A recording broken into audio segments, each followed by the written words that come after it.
Thanks for joining this video. Today we're going to look at how we set up the object link cache in LiveCompare. The first thing you need to do is log on as a LiveCompare editor, and this will give you access to the correct templates you need to set up to run the cache. I'd recommend that you have a project called admin or administration, and this is somewhere where you can put all the caches in, so it's nice and easy to navigate and look for when you're doing this setup. First of all, to set this up, you need to go to the templates here, and if you drill through the templates, you'll start to see all the different templates that LiveCompare comes with, but the one we want to focus on right now is the prerequisites. By opening that, you'll see there are three different workflows or three different templates. The one we want to concentrate on now is the create object links cache. And to do that, or to make this work, basically we right mouse click on it and we do copy to workspace. If this is the first time you've set the cache up, you'll need to create a new workspace and put this workflow in there. And by following the wizard, it will do it all for you. So normally I would create a workspace called object link cache, like this, and then do copy. You don't need to worry about putting anything in the description field if you don't want to, but you can add extra information in there if you need to. By selecting the copy, you'll then see in the workspaces area, a new workspace is being created called object link cache. And by drilling through there, you can see now I have my workflow. And this is the thing that we need to set up and run. And this is going to be scheduled to run every week, and I'll show you how you do that in a second.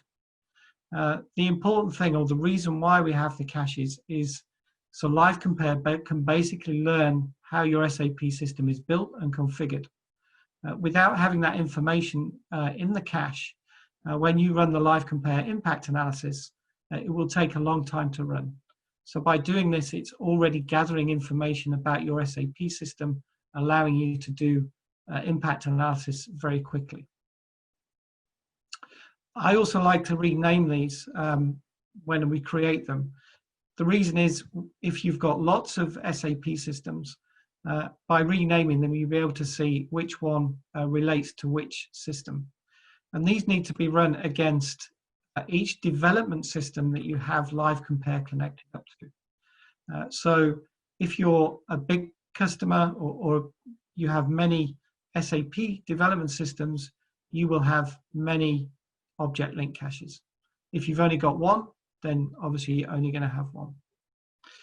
So I'm going to rename that, and just to do that, I just right mouse clicked on it and did rename. You can also hit F2 like you would in Windows Explorer as well, and that will give you the rename option. So I'm just going to rename this to my development system, which is called Dev, let's say. We've got that set up. That's nicely in my workflow now.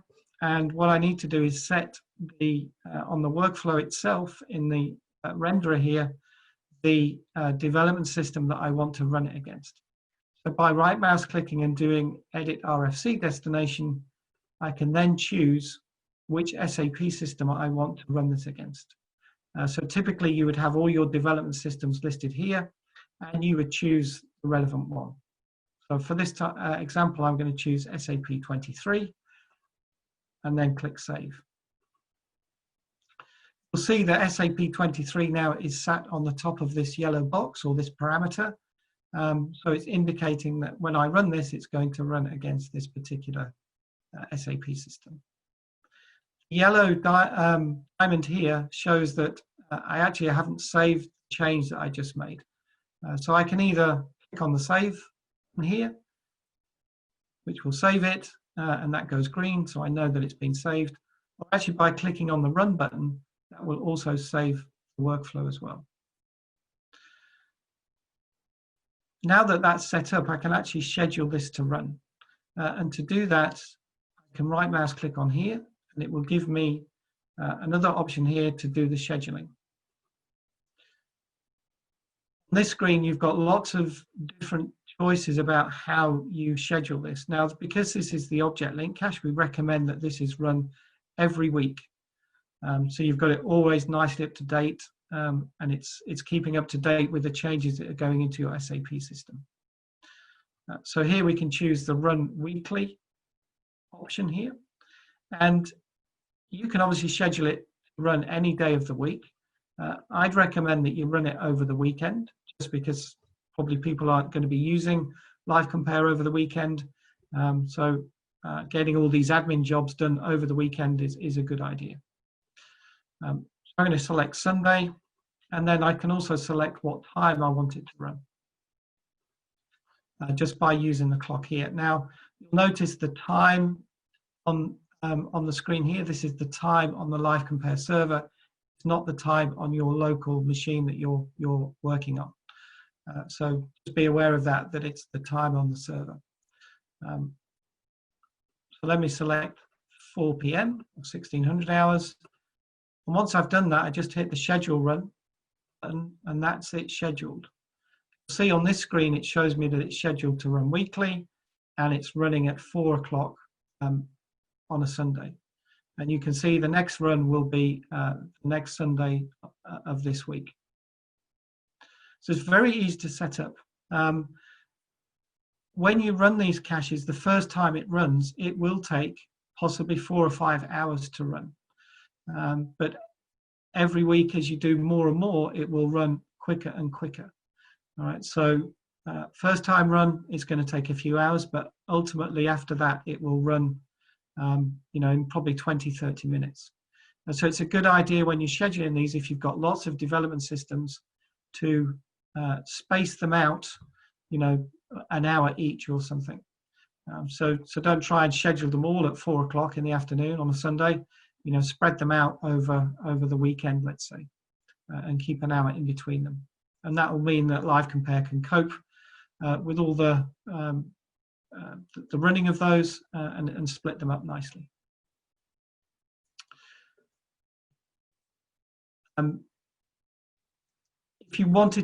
If you had multiple development systems and you want to do the next one while you're setting this one up, you can do a couple of things. You can either go back to the templates and copy another one to this workspace, or you can actually copy this one here. Just by right mouse clicking and doing copy here, be able to do that. Now, it won't let me do that at the moment because it's already scheduled. So what I'd have to do is first unschedule it. That'll allow me then to do a copy. And I've now got my new workflow here that I can set to my next SAP development system. Just like that. And obviously I want to probably rename it so it looks, you can see the name on here, so SAP 36. And let's save that as well. So now I've set my second system up. I need to go back and just reschedule this one that I changed. And to do that, again, if I go to my schedule run page, you can see I can now enable the schedule, and it's back in running at 4 o'clock every Sunday. And then I can go and schedule this one if I want to, just using the same process I did a second ago. And I want to run that weekly. Let's do it on a Sunday again, but let's make that instead of 4 o'clock, let's do that at 7 o'clock in the evening. Schedule run. Okay. So it's very easy to set up, very quick to do, but obviously you need to do it for every development system. Once you've set them all up, if you go to the process runs here, you'll see list of ones that we've already created and scheduling information here. So all that information is available from the process runs.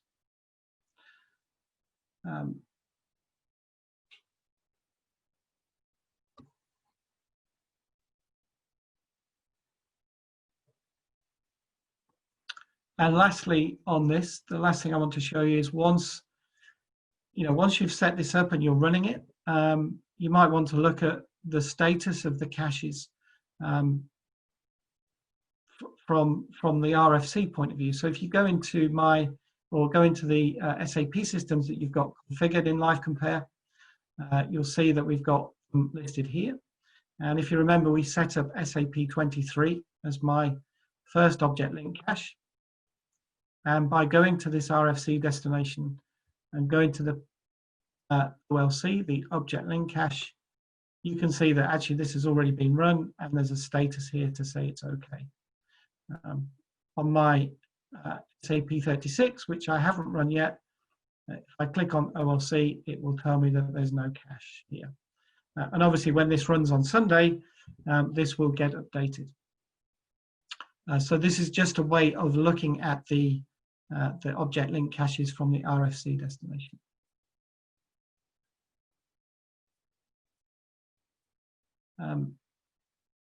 That is how you set up the object link caches from the prerequisites folder. We'll look later at doing other prerequisites around the test repository information and the performance history data as well. Thank you.